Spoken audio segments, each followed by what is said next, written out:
Candomblé faz queimação? É o assunto do Resposta à Cabeça de hoje. Já já. Bia de Jacarepaguá pergunta se o candomblé faz queimação. Tomegê, já preparou sua fogueirinha hoje? Infelizmente a gente vê muito esse assunto rolando dentro das casas, né? Fulano foi queimado, Beltrano foi queimado. A gente também sabe que metade disso daí é historinha, né? A pessoa acha que a vida dela tá ruim porque alguém queimou. Tem esse lado também. Mas tem muita gente que realmente vai lá e fica fazendo coisas indevidas sobre o ibá do outro. Eu fico pensando uma coisa, que deve ser muito engraçada a situação. A criatura entra para fazer lá a queimação dela porque acha que um filho não agiu bem, ou seja lá o motivo que for. Vai lá queimar alguém. Deve ser muito engraçado, porque os orixás devem ficar todos encostadinhos na parede, desesperados, né? E agora? Vai queimar quem? Deve ser uma coisa engraçada, né? E a pessoa entra lá, faz aquilo tudo, ou eu nunca vi fazer, não sei como é que faz, não me interessa fazer isso, mas tem uma coisa estranha nisso, que é a sua palavra. A partir do momento que a pessoa entrou ali para fazer a tal queimação, ele está desonrando a própria palavra. O seu juramento. Agora, eu acho engraçado que ninguém entra na igreja católica e diz assim: padre, eu preciso que o senhor reze um terço contra o meu vizinho. Aí não, né? Não, aí ele não vai subir. Eu nunca vi ninguém chegar na sinagoga e falar assim: rabino, por favor, reze para mim, porque eu preciso matar o meu patrão. É a venda da magia, né? Por que o candomblé ele tem que ser visto como isso? Terrível. Isso não é a minha religião. Isso não é uma religião. Não é. Agora, apesar de que os sacerdotes das outras crenças ou dos outros credos não se prestam a isso, mas as pessoas, os seres humanos, guardam em si ódios, guardam em si rancores, guardam em si vontade de vingança, sendo ateus ou sendo religiosos de qualquer matriz. Só que os sacerdotes das outras crenças não se prestam a isso. Por que nós nos prestamos? Mas, meu pai, tem uma outra coisa interessante, que é, a maioria das vezes, o que eu percebo, aí é psicológico. Né? A pessoa deixa rastros ou informa: olha, eu vou queimar fulano, ou eu entrei ali naquele quarto ali para queimar não sei o quê. Deixa rastros para que a pessoa, para que o alvo saiba. E isso é muito mais complexo do que fazer mesmo, do que o ato de ir lá e fazer. Será que é uma questão psicológica dizer eu tenho o poder de acabar com você, eu sou superior, eu sou quase um deus? Eu penso que é muito por aí. Eu acho que essa questão de queimação tem isso, tem esse lado da pessoa se sentir um deus, né?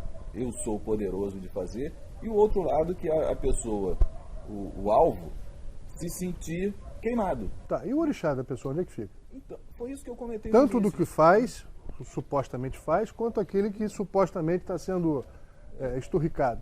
Esse que faz, toda vez que ele entrar no quarto, os orixás vão estar lá de costas, né? Peraí, quem é que ele vai queimar? Será que essa pessoa vai ter, de fato, força na palavra? Porque a nossa palavra é sagrada, né? Será que a mão que faz o mal também é capaz de fazer o bem? Eu realmente não acredito nisso. Eu acho que quando se presta a trabalhar para esse tipo de coisa, ele perde a palavra, perde o ofó. Não é mais o mesmo. Não é mais o mesmo. A mão do. Acho que, sobretudo, perde o caráter, né? Perde o caráter. Acho que perde o caráter. Eu não confiaria a minha cabeça nessa pessoa. Eu te digo mais, eu acho que quando nós somos crentes, e somos crentes da nossa fé, da nossa religiosidade, dos nossos orixás, quando nós somos realmente crentes, a gente tem que entregar as nossas divindades. Então, se eu acredito, se eu sou crente em Xangô, que para nós é o Deus da justiça, é a divindade do fogo, é a divindade que faz valer o justo, eu tenho que entregar a ele as supostas injustiças. Porque também tem isso. Em determinadas situações, nós nos revoltamos contra outras pessoas, nos achando injustiçados, quando na verdade nós contribuímos diretamente para determinado fato. Tem até uma história que a gente fala que não se deve pedir a Xangô a justiça, porque a justiça dele é imparcial. E aí... E se ele determinar que a pessoa que está errada, já era. Então, às vezes, o tempo nos ajuda a enxergar que determinados problemas na nossa vida foram causados por nós. Determinadas reações de outras pessoas foram consequências dos nossos atos. E não somos vítimas fortuitas do acaso ou da maldade alheia. Aí vai para aquele caminho raso de fazer queimação. Gente, não é por aí. Não é por aí. Vai lá, conversa com a pessoa, né? Resolve com a pessoa, mas fazer queimação, usar o orixá para isso. Engraçado, eu nunca vi um sacerdote candomblé, uma matriarca do candomblé, um patriarca do candomblé se pronunciar a favor disso. Nunca escutei mãe menininha do Gantuá, mãe Estela do Pofonjá, mãe Regina, mãe Beata, mãe Meninazinha e tantas outras iais respeitadas e babás respeitosos e respeitados, dizendo que fazem o mal para os outros. De onde é que surgiu isso? Que atrevimento nós, babalorixás, supostos babalorixás e alorixás, sacerdotes candomblé, nos dizemos capazes de acabar com a vida de uma pessoa? Aí tem de novo o mercado, né? Tem a procura e a oferta. Eu acho que aquele que procura é tão malvado, tão maldoso, quanto aquele que se propõe a fazer. Mas o que se propõe a fazer normalmente vive de candomblé. Depende de candomblé, depende de jogo, depende de ebó, depende de fazer esse tipo de coisa para sobreviver. Ele não está ali muito preocupado em viver o candomblé. Eu acho curioso, é o seguinte, todos os nossos estudos relatam que o candomblé é uma religião, não é uma seita, não é um folclore, não é uma banca de magia. E que o candomblé, enquanto religião, tem um propósito. Todos aqueles que são adeptos devem se tornar homoluabis, filhos de bom caráter. Então, aquele que se propõe a esse tipo de atitude, eu não posso dizer que tenha um bom caráter. Aquele que se propõe a pedir esse tipo de coisa ou a comprar esse tipo de coisa, eu não posso dizer que tem um bom caráter. É uma situação muito delicada, né? Pensar em queimar alguém é uma situação complicada. A pessoa tem que rever isso. Que não cabe no candomblé. Eu sou Caetano Veloso, sou Ori e sou cabeça. Atenção! Este veículo de comunicação é reconhecido pela AMA, Associação Nacional de Mídia Afro, pelo seu comprometimento com a responsabilidade e a ética da cultura afro-brasileira.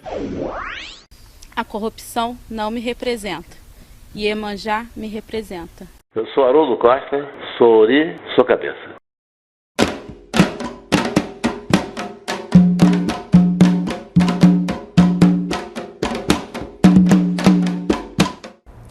Na cidade de Ifé, não se admite a possibilidade de Oranian ter sido Obá do Benin, nem mesmo Alafim de Oió, em que pese o reconhecimento de que ele realmente tenha morado em tais cidades e lá deixado herdeiros para serem reis. Os ebás, em sua versão, dizem que Oió foi fundada por um caçador nupê chamado Momô, oriundo de Ogodô, um vilarejo situado na margem direita do rio Níger. O fato é que 10 anos após o início do governo de Oió por Oranian, e isso ninguém discute, a cidade já contava com 10.000 habitantes. Oió passou a ser conhecida pelos seus artesãos, ourives e ferreiros. Seu mercado era poderoso e muitos comerciantes de Ifé mudaram-se para Oió a fim de aumentar seus negócios e de enriquecer. Oió tornou-se uma cidade importante que reis inimigos tentaram usurpar. Foram muitas as investidas dos baribás, vizinhos ao norte e a oeste, que atacavam após a seca do rio Moci. Contra os nupês, fronteiriços a nordeste que controlavam a travessia do rio Níger, Oió não tinha qualquer proteção. Ao sul e ao sudeste eram os ibôs e os ibominas que perturbavam. Mas o pior dos ataques partiu de Akinjolê, primo de Oranian, que com seu exército de 4.000 homens tomou a cidade de assalto, enquanto o exército de Oió lutava numa outra frente. A destruição foi terrível. Oió foi arrasada e queimada, fazendo centenas de vítimas. Mas a reviravolta não tardou. Oranian reorganizou suas forças e reconquistou Oió, matando Akinjolê e todos os seus descendentes. Oió foi totalmente reconstruída e tornou-se ainda mais próspera, passando a ser conhecida como Nova Oió, distinguindo-se da chamada Old Oió, como viriam a batizar os europeus. Foi uma era de paz. Oranian, que já contava 55 anos, decidiu mudar-se de Ifé para Oió, de onde controlaria todos os seus domínios: Oió, Benim e Ifé. Ao perceber a morte iminente, aos 60 anos, Oranian teria resolvido voltar a Ifé para lá esperar o fim da vida. O grande rei deixaria 2 herdeiros, Onibori e Adebii. Outra corrente defende que os 2 filhos deixados por Oranian em Oió seriam Adjacá e Xangô. Contudo, nada impede que Onibori e Adjacá fossem a mesma pessoa, assim como Adebii e Xangô. Isto porque era comum entre os iorubanos a mudança de nomes ao longo da vida, em razão dos seus feitos, dos seus cargos e das heranças familiares. Adjacá, o mais velho, teria assumido o trono de Oió, porém era fraco e foi deposto por Xangô. Segundo a tradição, Xangô seria filho de Oranian com Torossi, filha de Elempê, um rei no Pê. Xangô teria sido criado com a mãe e depois ido morar na cidade de Kossô, onde se impôs pela força. Depois de destronar o irmão Adjacá em Oió, Xangô foi para Okô, de onde iniciou sua trajetória mítica. Narra-se que ele venceu o rei de Owô, lançando chamas e fumaça pela boca, iludindo os inimigos dessa forma, enquanto sua tropa e seus arqueiros massacravam o exército local. Xangô, assim, adquiriu fama de poderoso guerreiro e de mágico. Seu governo foi conhecido pela tirania e pela violência. Um Itã, até hoje mencionado em Oió, relata que certa vez Xangô subiu ao monte de Adjacá e convocou os relâmpagos. Em razão disso, um raio teria caído sobre uma casa e matado todos que lá estavam, inclusive alguns filhos e mulheres do próprio Xangô. Após a tragédia, Xangô teria se tornado depressivo e desgostoso, vindo a abdicar do trono e suicidar-se enforcado em uma árvore de Obi. Pierre Verger discorda dessa teoria de suicídio de Xangô. Ele atribui essa versão a missionários europeus no século XIX, mais interessados em abalar o culto a Xangô e a denegrir a divindade dos raios, que já havia se tornado um ancestral divinizado na região. Outra vertente indica que Xangô não teria se matado, mas simplesmente abandonado Oió e desaparecido, face ao desgosto pela morte da família. Quem está falando é Adriana Bombom, eu sou Ori e sou cabeça. Atenção! Este veículo de comunicação é reconhecido pela AMA, Associação Nacional de Mídia Afro, pelo seu comprometimento com a responsabilidade e a ética da cultura afro-brasileira. Sou Luciana de Oiá, sou Ori, sou cabeça. Tonilê de Exu, sou Ori, sou cabeça. Sou Odeco Tala de Logum Edé, sou Ori, sou cabeça. Meu nome é Igor, sou Ori, sou cabeça. Sou Anderson de Otim, sou Ori, sou cabeça. Sou Selma de Oxum, eu sou Ori, eu sou cabeça. Eu sou Arlindo Cruz, eu sou Ori, eu sou cabeça. Axé. Juíza diz que só Jesus Cristo pode ser chamado de Messias. Tema pro Falou Tá Falado de hoje com Adriana de Oiá. Muito bem, dona Adriana. Uma juíza americana mandou um garoto mudar de nome porque deram nome para ele, que queriam batizá-lo de Messias. Que em português quer dizer o mensageiro também, né? O nome dele era Messiá. Messiá. No Tennessee. Exatamente. Os pais dele estavam brigando na justiça para manter o nome da criança. Mas a juíza, por isso que eu falo, a pessoa tem um pouquinho de poder assim, se acha dona do pedaço, né? Ela falou que só Jesus pode ser chamado de Messias, não uma pessoa. Aí alegou que o nome Messias só pode ser usado para a pessoa que seria Jesus Cristo. O Messias seria o único. O único. E mandou mudar o nome do garoto para Martin. Aí ela mudou o nome do menino para Martin. Achou melhor do que Messias, porque a juíza não deixou que ele se chamasse Messias.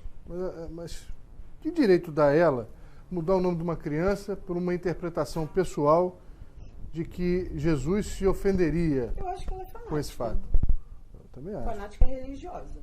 Para dar importância para um nome de uma criança, para mim é fanática. Tem que salvar essa criança da juíza e dos pais dele. Porque os pais também estavam brigando na justiça para qual nome quer botar. Exatamente. Então, quer dizer, os pais brigavam por causa do nome e a juíza brigou porque o nome não servia. Exatamente. Coitado dessa criança. Esse Ai, meu modelo, Deus do céu. coitadinho, tem que ir para uma instituição onde seja adotado por pessoas melhores que essas, que é possível. Só por causa do nome, né? É claro que o nome tem um simbolismo, etc e tal, mas aqui no Brasil é comum. Tem pessoas chamadas Jesus, por exemplo. Eu mesmo tinha um colega que chamava Messias. Um grande padre franciscano, foi reitor da PUC, padre Jesus Hortal. E o Jesus que a gente saiu para pescar com ele? Quase morreu afogado. Jesus morreu afogado. Caiu do barco, quase morreu afogado. Aí, gente, Jesus está morrendo de novo. Não foi assim que a gente falou. Então, foi nesse modelo. Eu acho que então não. O nome não tem nada a ver. Não tem nada a ver.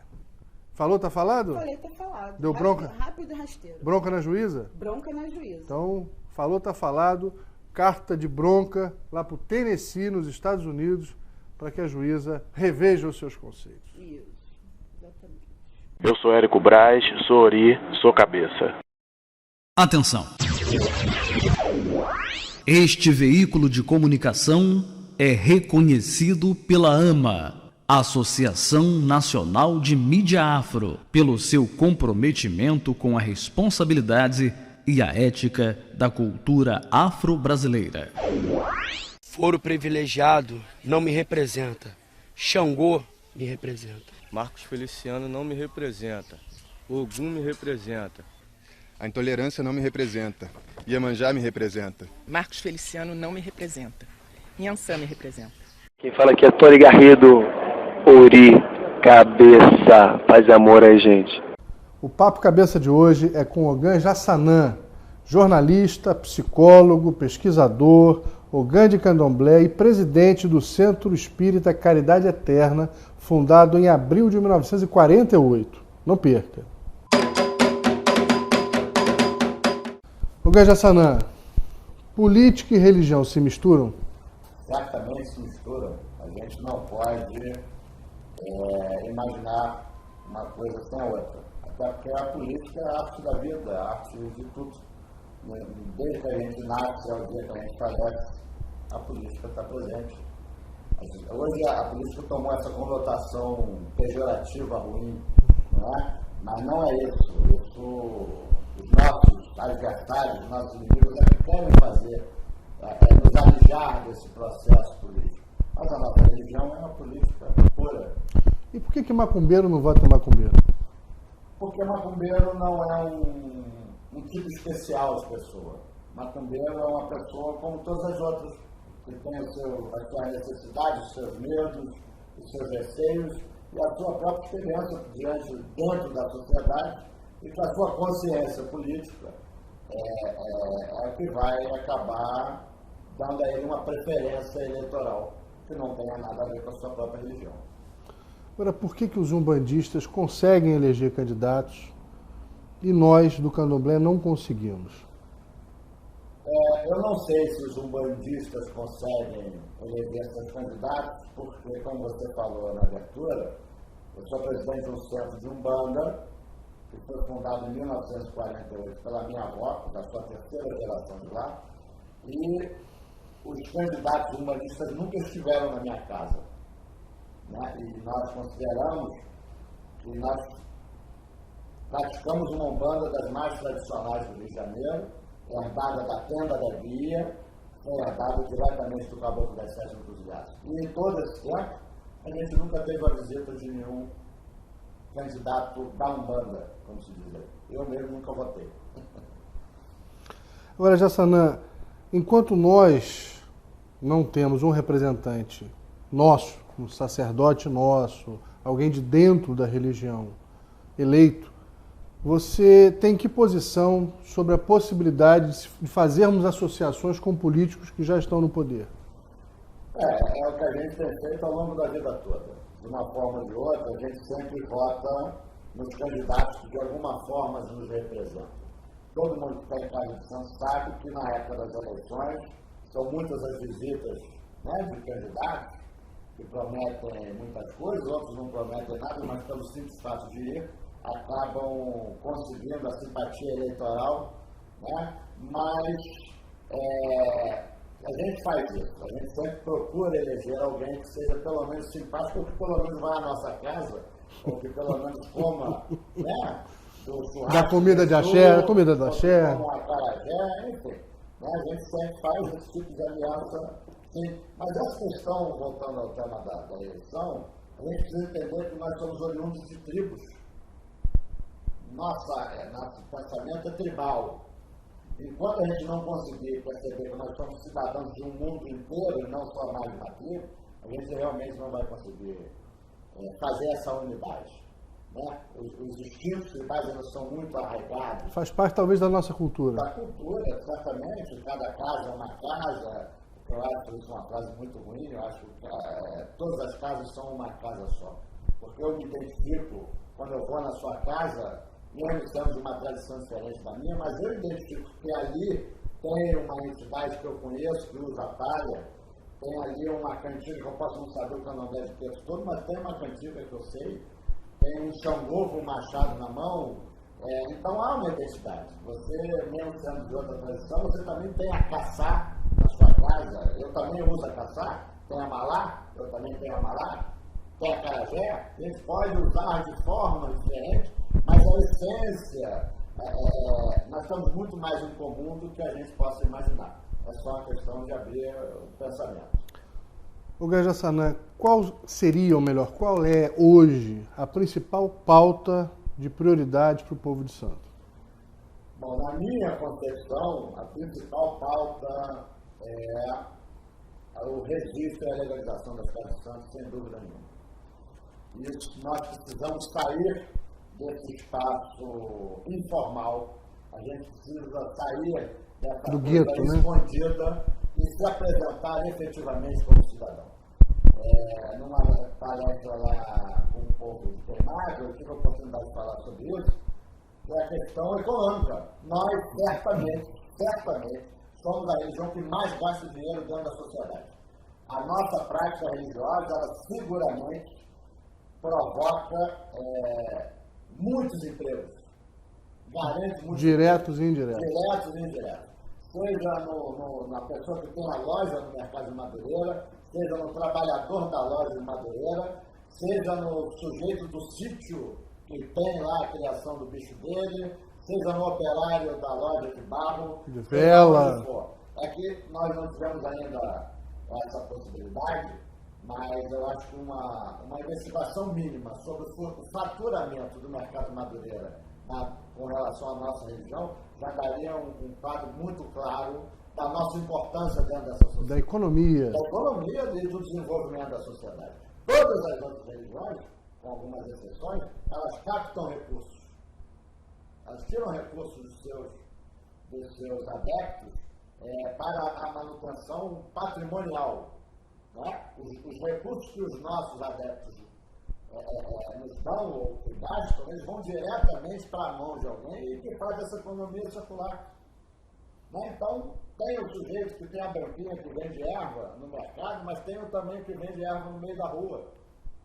Né? Tem a pessoa que fabrica a quartinha, tem o sujeito que cultiva o obi, que traz o obi. Enfim, é uma intervenção econômica e financeira na sociedade muito grande e isso em momento nenhum é levado em consideração. Então, acho que a gente precisa sim sair do ostracismo, sair das sombras. Nós somos cidadãos de fato e de direito. Nós sustentamos muitos empregos. Né? As casas de Santos todas, apesar do direito à isenção, grande parte delas paga seu IPTU ainda, paga suas contas todas em dia, que seja, mais paga, e a gente precisa tomar posse desse direito, desse espaço que a gente tem na sociedade. A nossa religião joga muito dinheiro no mercado. A nossa religião faz a roda econômica girar de uma forma muito, muito própria e muito positiva. Ogan Jassanã, você é coordenador ou um dos coordenadores de um grupo de estudos e debates sobre a religiosidade e cultura afro. Como é que tem sido esse trabalho? O grupo de estudo Braulio Goffman foi fundado há 1 ano e meio em homenagem ao Ogan Braulio Goffman, que faleceu inesperadamente e que ele era um dos coordenadores de um embrião de grupo que fazíamos no escritório dele. Colocamos o nome em homenagem a ele e viemos desenvolvendo essas palestras e encontros regulares de 15 em 15 dias. E, no princípio éramos 4 pessoas, hoje o grupo regular tem aproximadamente de 12 a 15 pessoas e nós incluímos nesses encontros quinzenais uma palestra que a gente traz um convidado ilustre para falar sobre temas variados, não exclusivamente sobre temas de santo, mas a abordagem religiosa sobre o nosso ponto de vista de um determinado tema. Então já tivemos lá, que eu chamei de intercessão religiosa, uma palestra com o Anapuaca, que é um indígena, e ele identificou que na tradição dele existe um culto muito parecido com o Jobaluaê, uma atividade de palha, ele é responsável pela questão da saúde. E quando ele vai ao Candomblé, ele vê o Baluaê, ele identifica a divindade lá que ele cultua. Já tivemos palestras sobre bioética, que é uma coisa que está super batendo nas costas do Candomblé, e o Candomblé não tem essa discussão formalizada. Precisa ter. São enfrentamentos. Tivemos palestras sobre a formação da Axé do Vapor, já tivemos um debate sobre a formação do Runtologia. O último agora tivemos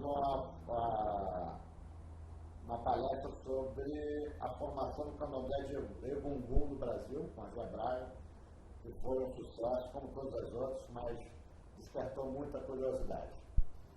E nós estamos levando esse projeto adiante. Espero que seja profícuo. Com toda certeza. Coordenado pelo Ogan Jassanã, sinônimo de sucesso. Não. É coordenado por mim, mais ou menos. Né? Existe um grupo, e todo esse sucesso desse grupo é certamente do esforço coletivo. Né? Ele depende de cada um, não é só meu. Como eu estou nessa história há mais um pouquinho de tempo que a maioria, a gente acaba tendo contatos mais eficazes, mas sucesso de todos, né? Não. Até porque a merenda que a gente faz, cada um leva uma coisa. Bacana. Refrigerante, pão, solidariedade pura. É absolutamente gratuito, não tem custo de nenhuma forma, a não ser a merenda que a gente compartilha lá nos nossos encontros de grupo de estudo. Esse foi o Papo Cabeça de hoje, com o Ogan, jornalista, psicólogo, presidente do Centro Espírita Caridade Eterna, Ogan Jassanã.